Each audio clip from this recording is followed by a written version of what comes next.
सघन वृक्ष प्रकट होने लगे, अनेक प्रकार के वृक्षों के अंदर फल लटकने लगे, झरने बहने लगे, सरोवर प्रकट होने लगे और देखते देखते में वो शिखर के ऊपर 100 शिखर प्रकट होने लगे और ये पर्वत 100 शिखर वाला पर्वत वहां प्रकट हुआ और सब गोलोकवासियों ने जय जयकार किया। शतशृंगी गिरिराज की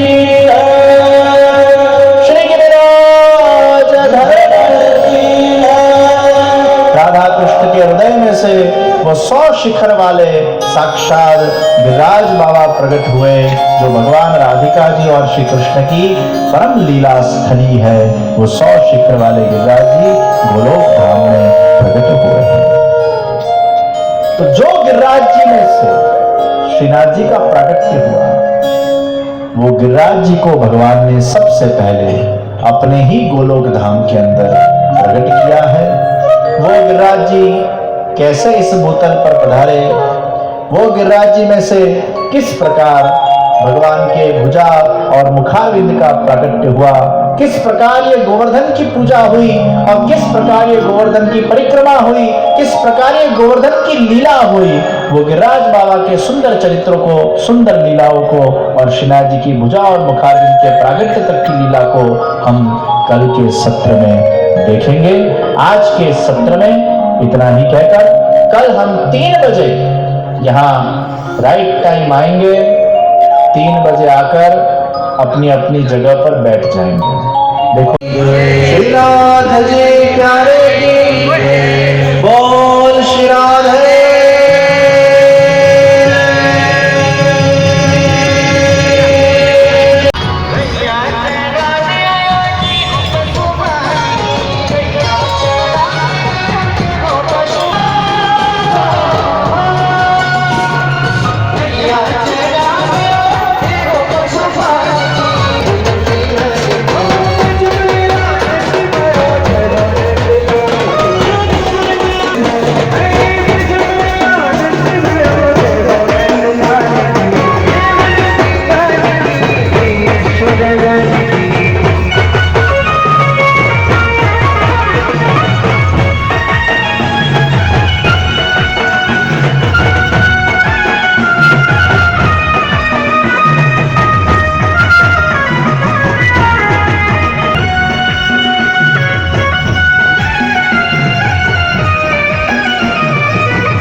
मेवाड़ में विशेष रूप से श्रीनाथ जी विराजमान हैं, लेकिन पहली बार श्रीनाथ जी का चरित्र का आवागमन हो रहा है और यहाँ पर खूब अमृत वर्षा हो रही है।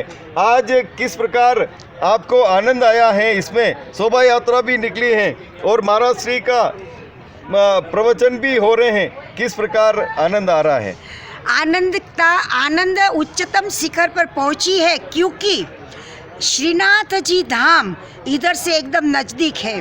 उदयपुर यहाँ और इधर श्री जी बाबा के चरण चिन्हपन है और इधर श्री जी बाबा ने वसवाट भी किया था।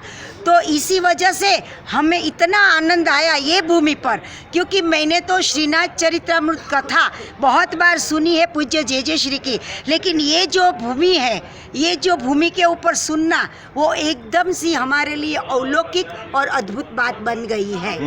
आप इससे भी पूछ सकते हो कि उसको कितना आनंद आया। और जैसे कृष्णा श्रीनाथ जी चरित्र सुनने का बहुत बड़ा आनंद आया। हम लोग मुंबई से आए हुए हैं और ख़ास स्पेशली ये सुनने के लिए आया, क्योंकि बेसिकली ये जो श्रीनाथ चरित्र का आयोजन उदयपुर में रखा गया है और ये श्री जी बाबा की भूमि में ही रखा है, तो उसका एक अलौकिक आनंद है और सब लोग को, हम लोग को खूब ही आनंद आया है और we are enjoying the same.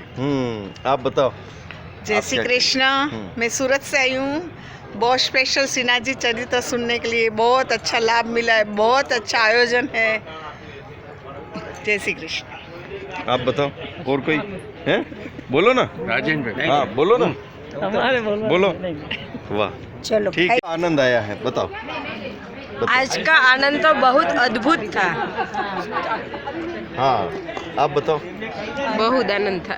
हाँ, आज बहुत अलौकिक आनंद आया है। हाँ। सब सखियों के साथ, सब बाहर से भी जो वैष्णवजन आए हैं, सबके साथ हम मिले, कलश यात्रा करी। हाँ। बहुत सुंदर, और जेजे ने बहुत अच्छा सा प्रवचन दिया। हाँ, आप बताओ, वल्लभ कैसा आनंद आया? बहुत ही अच्छा आनंद हाँ, हाँ, અમે લોકો ગુજરાતથી પણ અહીંયા જેજેની સપ્તાહ સાંભળવા માટે આવ્યા છીએ, તો તમે ઉદયપુરના લોકો જરૂરથી અહીંયા પધારો અને એમનો લાભ જરૂરથી લેજો।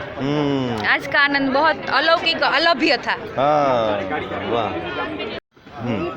वल्लभाधीश की जय। वल्लभ कुलभूषण वैष्णवाचार्य पूज्यपाद गोस्वामी 108 श्री वरदराज कुमार जी महोदय श्री के श्री चरणों में हमारे सबका दंडवत प्रणाम। खूब सौभाग्य की बात है, आज मेवाड़ वासी, उदयपुर वासी सभी वैष्णवों को यहाँ पर श्रीनाथ चरित्रामृत कथा सुनने का लाभ मिल रहा है। आप भी एक कथा में पधारिए और आनंद प्राप्त कीजिए। बोलो महारानी की जय जय जय। बोलो वल्लभ की जय। बोलो विठ्ठल की जय।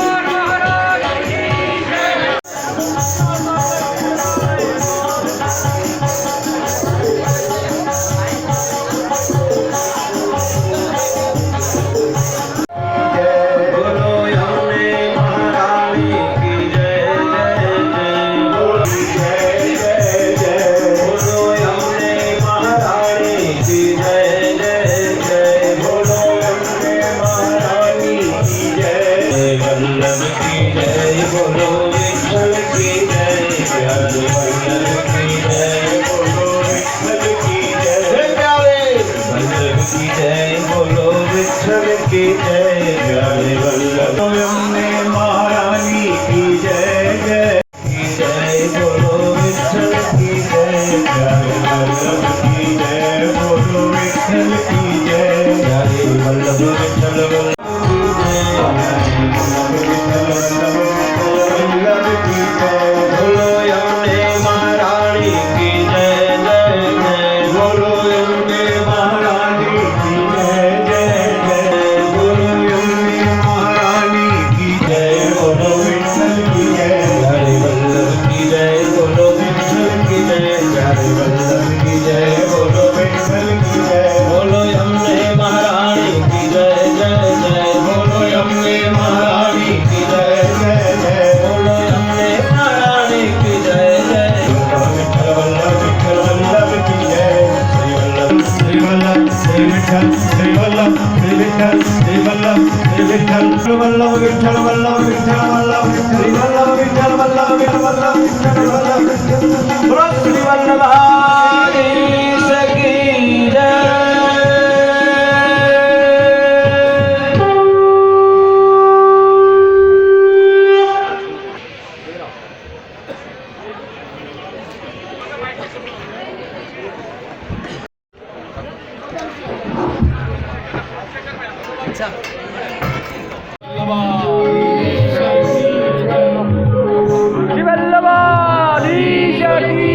श्री बलराज कुमार महाराज जी की जय। श्याम सुंदर जी हमने महारानी की जय। श्री वल्लभाधीश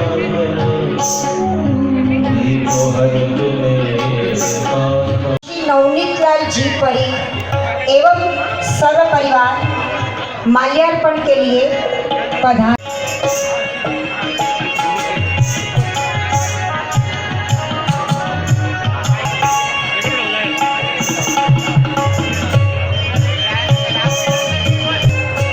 जय हो वल्लभ जय हो वल्लभ महारानी की जय।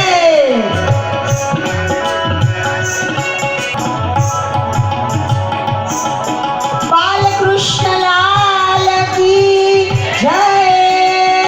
श्री ब्रजराज महाराज जी के श्रीमुख से आज श्रीनाथ जी कथा का जो 7 दिवसीय प्रोग्राम रखा गया है वो हमारे लिए अद्भुत और लाभ है। मैं आप श्री के सन्मुख 2 शब्द कहना चाहूँगा। मेरी इतना वो नहीं है कि मैं कुछ कह पाऊँ, लेकिन आप श्री के मुझे मौका दिया है कि आपके कुछ संस्कृति में आपका जो वर्णन है, बड़ौदा में आप विराजते हैं और क्या क्या आपने अब तक वल्लभ युगोनाइट की संस्थापक की है, कहीं लोगों को वैष्णव, हजारों वैष्णव को जोड़ा है। इस संदर्भ में कुछ शब्द कहना चाहूँगा।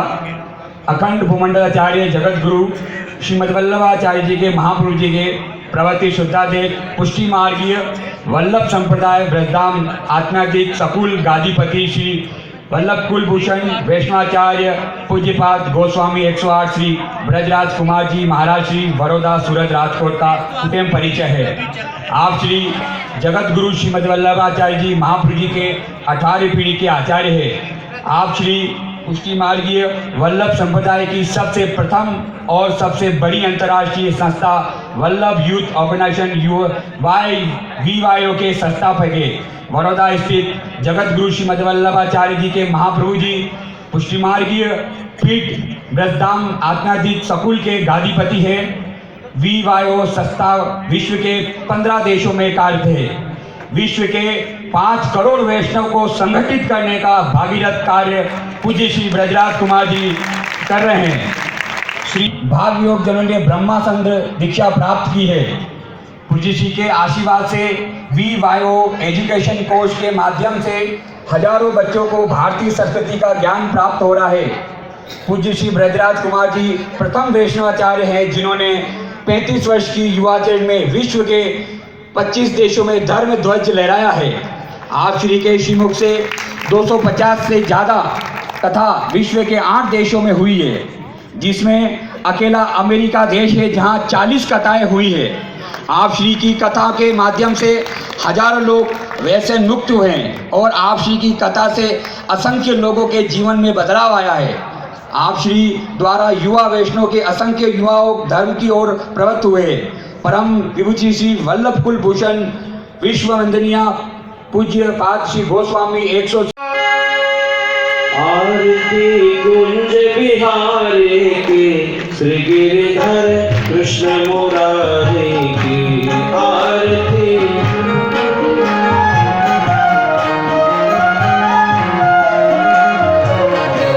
गले में वैजंती माला बजावे मुरली मधुरा श्रवण में कुंडल जलपाला नंद के आनंद नंद लाला नंद के नंद श्री आनंद कंद मोहन प्रीति चंद्र राधिका राधे कृष्ण मुरारी की आरती कुंज बिहारी की श्री गिरिधर कृष्ण मुरारी की गगन सम अंग कांति करे राधिका चमक रही गारे गगन में झाड़े बनमारी भ्रमर सोवर कस्तूरी तिलक चंद्र श्रीजल ललित छवि श्यामा प्यारी की श्री गिरिधर कृष्ण मुरारी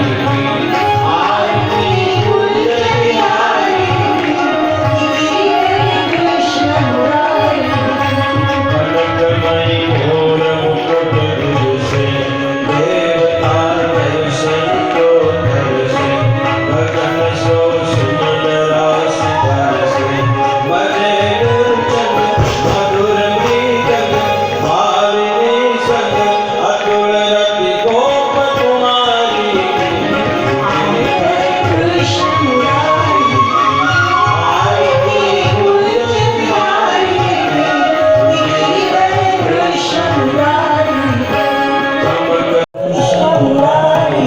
आरती कुंज बिहारी की गिरिधर कृष्ण मुरारी की आरती कुंज बिहारी की गिरिधर कृष्ण मुरारी की गिरिधर कृष्ण मुरारी की गिरिधर कृष्ण मुरारी की गिरिधर कृष्ण मुरारी की बोल श्री कृष्ण कन्हैया लाल की श्री गोवर्धन नाथ की श्री वल्लभाधीश की जय। मनोरथी परिवार, आप आपके स्थान ग्रहण करें।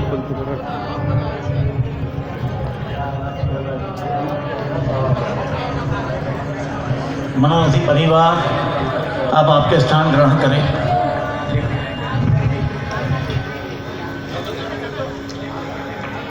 अपन करबद्ध प्रार्थना करें कि हमें आपके श्री मुख से श्रीनाथ चरित्रामृत कथा का लाभ देवे।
बाद अगर भगवान ने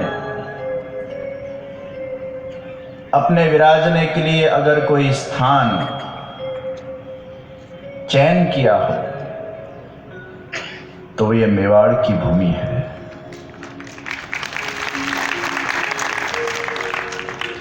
और उदयपुर ये मेवाड़ की राजधानी, भगवान स्वयं इसी मार्ग से अपने द्वार सिंहाड़ पधारे। आप सब कितने भाग्यशाली हो कि आप जिस शहर में रह रहे हो उस शहर में भगवान के चरण चिन्ह पड़े हैं। भगवान इस जगह पर कुछ ठहरे भी है और भगवान श्रीनाथ जी का यहां भी सुंदर मंदिर विद्यमान है। ये भगवान का ही शहर है, भगवान का ही स्थल है और भगवान के स्थल में रहना ये परम सौभाग्य की बात है। उस उदयपुर में सर्वप्रथम बार भगवान श्रीनाथ जी के चरित्र का दिव्य पवित्र अवगाहन करने का आपको और हमें जो अवसर प्रदान हुआ है ये केवल प्रभु की ही कृपा का फल है। भगवान की कृपा से ही भगवत सत्संग करने का अवसर वो प्राप्त होता है। जब जब हम पर प्रभु की कृपा होती है तब तब भगवत सेवा, भगवत सत्संग, भगवत स्मरण करने का संजोग वो जीवन में उपस्थित होता है। 7 दिन तक भगवान श्रीनाथ जी के उस दिव्य भक्ति में हम डूबेंगे। श्रीनाथ जी के चरित्रों के साथ साथ जीवन उपयोगी उन कई सिद्धांतों के ऊपर भी हम चिंतन करेंगे। हमारे जीवन के प्रति हमारे कई प्रश्न होते हैं, उन प्रश्नों का भी जवाब ये 7 दिन की इस दिव्य कथा में हमें प्राप्त होंगे। भगवान श्रीनाथ जी वो कृपामय उनका स्वरूप है। उनके मुखारविंद का हम दर्शन करें, वो सहज स्मित, वो प्रसन्नता, वो आनंद, भगवान के दर्शन कर ही मन में एक परम शांति का अनुभव होता है। भगवान मुस्कुराते मुस्कुराते मुस्कुराते हुए अपने एक हस्त को उठा उठाकर हमको बुला रहे हैं, आओ मेरे पास, और दूसरे हस्त से वचन दे रहे हैं, जो जीव एक बार मेरे पास आता है, जो जीव मुझे शरणागत हो जाता है, जो जीव मेरे आश्रित हो जाता है, उसे मैं कभी भी छोड़ता नहीं।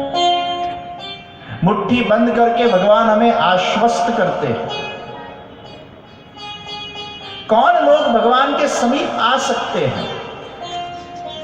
जो भगवान का दैवी जीव हो, जिसका भगवान के धाम से संबंध हो, वही भगवान के नजदीक पहुंच पाता है।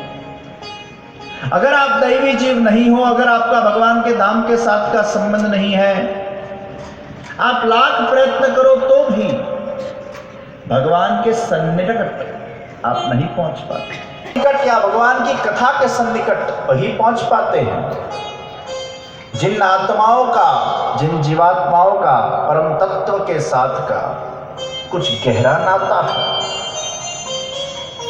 और जब हमें भगवान के सन्निकट जाने की इच्छा हो, प्रेरणा हो, तो समझ लेना भगवान आपका पतन नहीं अपितु आपका उद्धार करना चाहते हैं, कल्याण करना चाहते हैं, इसलिए ये इच्छा का प्रादुर्भाव हुआ।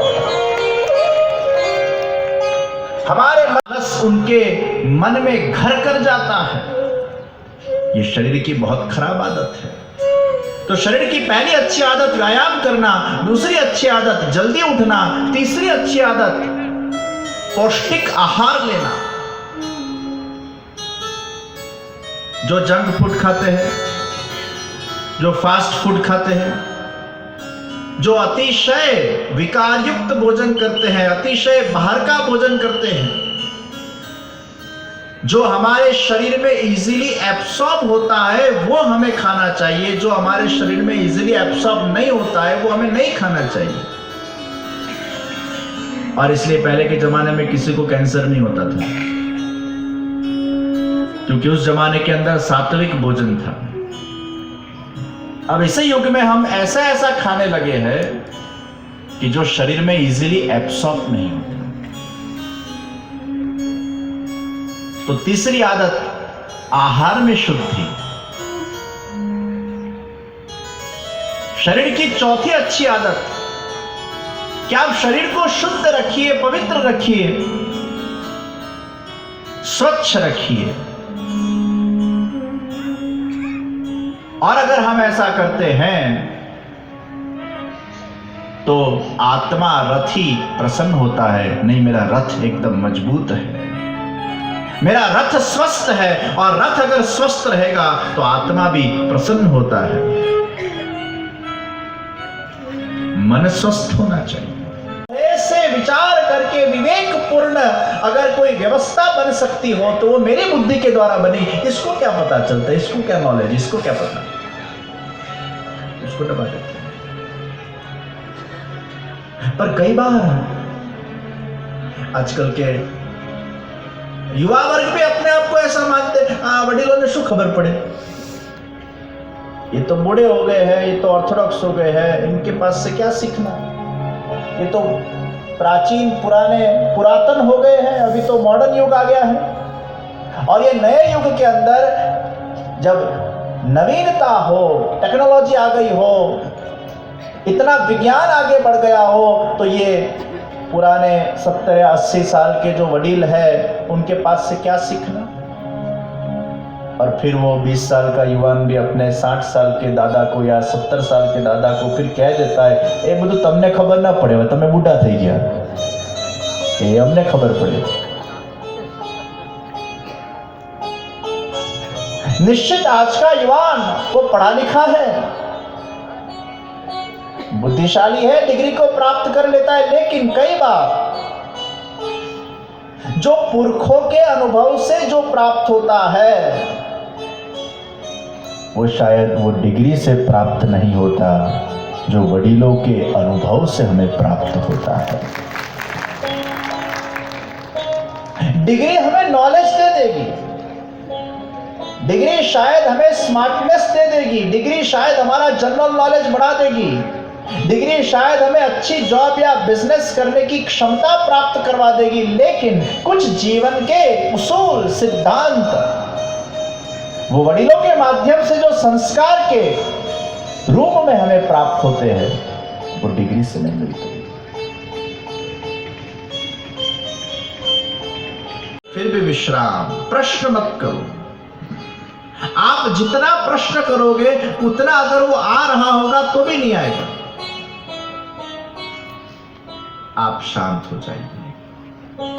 अगर वो विचार आते हैं तो आने दीजिए और बादल के तरह जाने दीजिए।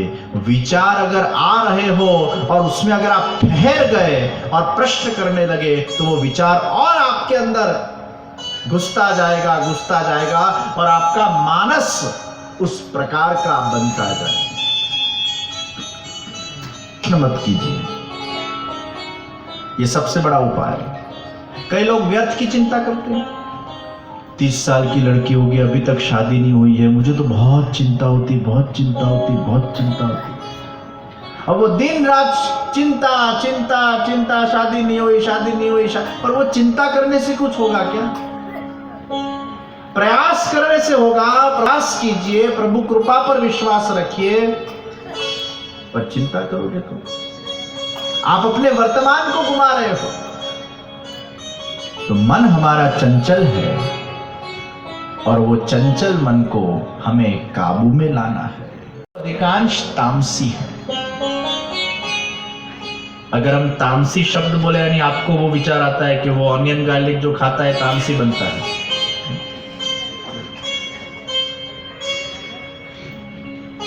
जो ऑनियन गार्लिक खाता है वो कैसा बनता है? तामसी। वो लौकिक तामसी। पर वही लौकिक तामसी व्यक्ति जब भगवान की भक्ति से परिपूर्ण हो जाता है तब वो उसका तामसीपना वो लौकिक में न रहकर वो अलौकिक हो जाता है। काम लौकिक में हो और वो काम अलौकिक हो जाए, क्रोध लौकिक का वो अलौकिक हो जाए, मोह लौकिक का वो अलौकिक हो जाए। तो जो तामसी लोग होते हैं वो कैसे होते हैं? उसमें बहुत मोह होता है, अतिशय मोही, जल्दी मोह जाते हैं। अज्ञानता उनमें होती है ना। तामसी व्यक्ति का बेस क्या होता है? अज्ञानता। और अज्ञानता में से क्या प्रकट होता है? मोह, काम, क्रोध, लोभ, ईर्षा, मद, मत्सर, ये सब तामसी व्यक्ति के अंदर से प्रकट होता है। तो व्रज भक्त तामसी थे, हाँ तामसी थे, लेकिन ऐसे तामसी नहीं थे कि लौकिक मोह में थे, लौकिक क्रोध में थे, लौकिक मद में थे, लौकिक मत्सर में थे। ऐसे तामसी नहीं थे, लौकिक अज्ञान के तामसी नहीं थे, लेकिन उनका जो भी तमस तत्व था वो भगवान के साथ जुड़ गया। इसलिए लौकिक मोह न रहकर मोहन ने हर लिया, वो अलौकिक मोह। तो जो तामसी जीव होते हैं वो मोह वाले होते हैं, तामसी जीव होते हैं वो काम वाले होते हैं, तामसी जीव होते हैं वो क्रोध वाले होते हैं। इसलिए क्रोध भी भगवान से करते हैं, काम भी भगवान से करते हैं, मोह भी भगवान का होता है, मद भी भगवान का होता है। उनके सभी अवगुण वो भगवान के साथ जुड़ के सद्गुण बन जाते हैं। तामसी। और जो तामसी लोग होंगे उनको मोह होगा, तो भगवान ने भी व्रज भक्तों के साथ ऐसी लीला की, इसलिए बालक बन के आए। इस विश्व में एक ही भगवान है जिनकी बाल पूजा या सेवा होती है, वो केवल कृष्ण है। कोई भी भगवान को बालक के रूप में हम उनकी पूजा करते हैं। कोई भी भगवान आप देखो, कोई भी भगवान हो, वो बाल स्वरूप में उसकी पूजा होती है। केवल कृष्ण, क्योंकि कृष्ण भगवान ये तामसियों के चित्त का मोहन करने के लिए पधारे हैं, मोह का हनन करने के लिए पधारे हैं। तो तामसियों को मोह किसका होता है? देखो, आप अगर तामसी भावनिया से तो 5000 वर्ष पहले भगवान कृष्ण ने प्रत्यक्ष प्रकट होकर लीला की, और 500 साल पहले भी भगवान ने प्रत्यक्ष श्रीनाथ जी के स्वरूप में प्रकट होकर लीलाएं की। दोनों वक्त प्रत्यक्ष भगवान थे तो चित्त भगवान में लग जाता था। भले ही प्रत्यक्ष भगवान अभी नहीं है, लेकिन उनकी कथा वो हमें भावन करवाती है, और इसीलिए कथा का श्रवण कीर्तन वो हमारे मन में भावन होता है, और वो भावन से ही प्रत्यक्ष परमात्मा की अनुभूति कहीं न कहीं हमारे अंतःकरण में होती जाती है, और इसलिए कथा आवश्यक है। कई बार हम अकेले ऐसे वो लीला का रसपान ये श्रीनाथ जी चरितामृत कथा के माध्यम से हम करने जा रहे हैं। तो भगवान कृष्ण कैसे थे, ऐसा प्रश्न हो तो भगवान कृष्ण ही श्रीनाथ जी है, श्रीनाथ जी ही कृष्ण है। वही भगवान का कृष्णावतार का आबेहू स्वरूप वो श्रीनाथ जी का स्वरूप है। यानी आप जब श्रीनाथ जी के दर्शन करने जाओ तो आप यही भावना रखना, ये वही आंखें हैं, ये वही चरणारविंद है, ये वही हस्त है, ये वही हृदय कमल है, ये वही अधरोष्ट है जिससे भगवान ने गोपियों का मक्खन खाया था, ये वही नेत्र है जिन नेत्रों के माध्यम से भगवान ने व्रज भक्तों को, गैयाओं को मोहित किया था, ये वही हस्त है जिससे भगवान ने वो बांसुरी पकड़ी थी, ये वही हस्त है जिससे भगवान ने रास किया था, ये वही हस्त है जिससे भगवान ने गोपियों के चीर चुराए थे। भगवान कृष्ण का साक्षात आबेहू स्वरूप वही श्रीनाथ जी का स्वरूप है। इसलिए return of Krishna is Shrinath जी।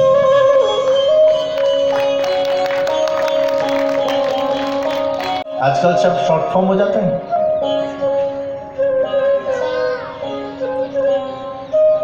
लंबा लंबा नाम लोग रखते फिर उसको छोटा कर देते। उनका नाम लंबा है, श्री गोवर्धन नाथ जी, इतना लंबा कौन बोले, तो आगे का श्री लिया गोवर्धन और नाथ, तो कर दिया श्री नाथ जी, वो भी लंबा पड़ता है, तो आगे का श्री लिया नाथ जी, तो श्री जी, तो श्री गोवर्धन नाथ छोटा छोटा होते होते होते होते श्री जी होता, तो वो श्री जी यानी श्रीनाथ जी, श्री गोवर्धन नाथ जी, जो गोवर्धन के नाथ, जो राधा के नाथ और राधा कृष्ण युगल स्वरूप से जिनके अंदर विराजमान होकर अपनी सुंदर लीलाएं करते हैं, वो श्रीनाथ जी। और इसलिए आपने चित्र देखा होगा, श्रीनाथ जी के स्वरूप में राधा कृष्ण दोनों विराजमान हैं, और इसलिए भगवान के जो श्रृंगार है और वस्त्र है वो भी कुछ स्त्री और कुछ पुरुष का संगम है, और इसलिए भगवान चोटी धारण करते हैं, नखवेसर धारण करते हैं, नुपुर धारण करते हैं, तो राधा जी का भी भाव उसमें सम्मिलित है। तो वो श्री राधा जी के नाथ, वो गोवर्धन के नाथ, वो श्रीनाथ जी, उनके चरित्र का हम श्रवण करने जा रहे हैं। तो प्रश्न हो, श्रीनाथ जी कैसे प्रकट हुए? वाह वाह करके प्रसन्नता से उस नृत्य का आनंद ले रहे।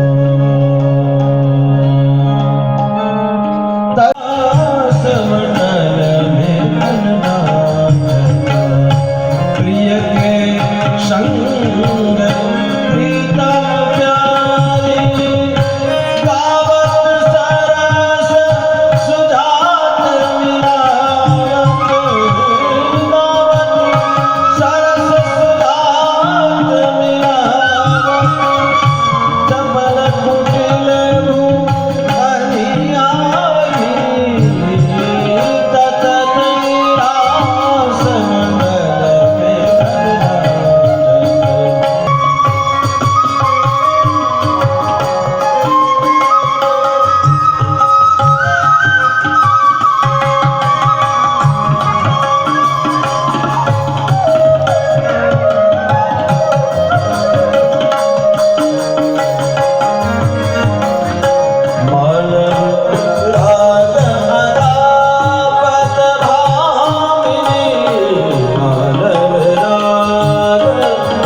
नृत्य के दर्शन करते हुए भगवान श्री कृष्ण परम आनंदित हुए और बैठे। भगवान श्री कृष्ण ने कहा, आपके अरे प्रभु, मुझे तो और नृत्य करना था, परंतु बहुत सारे देव गंधर्व, एक योजन लंबा अनेक योजन ऊंचा होने लगा, उसमें रत्न प्रकट होने लगे, रत्नमयी कुंजें प्रकट होने लगी, सघन वृक्षें प्रकट होने लगे, अनेक प्रकार के वृक्षों के अंदर फल लटकने लगे, झरने बहने लगे, सरोवर प्रकट होने लगे और देखते देखते में वो शिखर के ऊपर 100 शिखर प्रकट होने लगे और ये पर्वत 100 शिखर वाला पर्वत वहां प्रकट हुआ और सब गोलोकवासियों ने जय जयकार किया। शतशृंगी गिरिराज की श्री गिरिराज धर की। राधा कृष्ण के हृदय में से वो 100 शिखर वाले साक्षात गिरिराज बाबा प्रकट हुए, जो भगवान राधिका जी और श्री कृष्ण की परम लीला स्थली है। वो 100 शिखर वाले गिरिराज जी गोलोक धाम में प्रकट हुए हैं। तो जो गिरिराज जी में से श्रीनाथ जी का प्राकट्य हुआ, वो गिरिराज जी को भगवान ने सबसे पहले अपने ही गोलोक धाम के अंदर प्रकट किया है। वो गिरिराज जी कैसे इस भूतल पर पधारे, वो गिरिराज जी में से किस प्रकार भगवान के भुजा और मुखारविंद का प्राकट्य हुआ, किस प्रकार ये गोवर्धन की पूजा हुई और किस प्रकार ये गोवर्धन की परिक्रमा हुई, किस प्रकार ये गोवर्धन की लीला हुई, वो गिरिराज बाबा के सुंदर चरित्रों को, सुंदर लीलाओं को और श्रीनाथ जी की भुजा और मुखारविंद के प्रागट्य तक की लीला को हम कल के सत्र में देखेंगे। आज के सत्र में इतना ही कहकर कल हम 3 बजे यहाँ राइट टाइम आएंगे। 3 बजे आकर अपनी अपनी जगह पर बैठ जाएंगे। देखो